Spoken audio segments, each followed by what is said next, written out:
ኤክስፖርት ብዛትም ጥራትም ወሳኝ ናቸው። ብዙ አምርተህ በቂ ተጠቅመህ ስታበቃ ነው የምትሸጠው።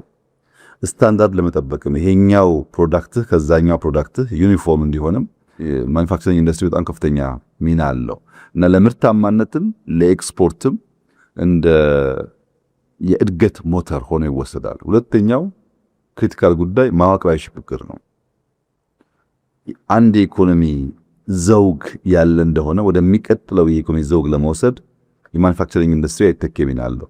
ዳይቨርሲፋይድ በሚሆንበት ሰዓት ማለት ነው። ኢንዱስትሪ የማይጠቀሙ የኢኮኖሚ ዘውጎች ጥሬ ዕቃ አቅራቢ ሊሆኑ ይችላሉ። ለምሳሌ ቡናን እንዳለ ማቅረብ ፕሮሰስ ሳታደርግ፣ ወይም ወርቅን እንዳለ ማቅረብ ሳታቀልጥ፣ ወይም ሊቲየምን ወደ ባትሪ ሳትቀይር እንዳለ ጥሬ ዕቃውን ማቅረብ።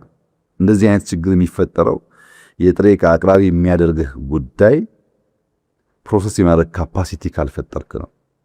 ዳይቨርሲፋይ ለማድረግም ከጥሬ ዕቃ ወደ ፕሮሰስ የተሻገረ ምርት ለማምጣትም ኢንዱስትሪ ከፍተኛ ሚና አለው።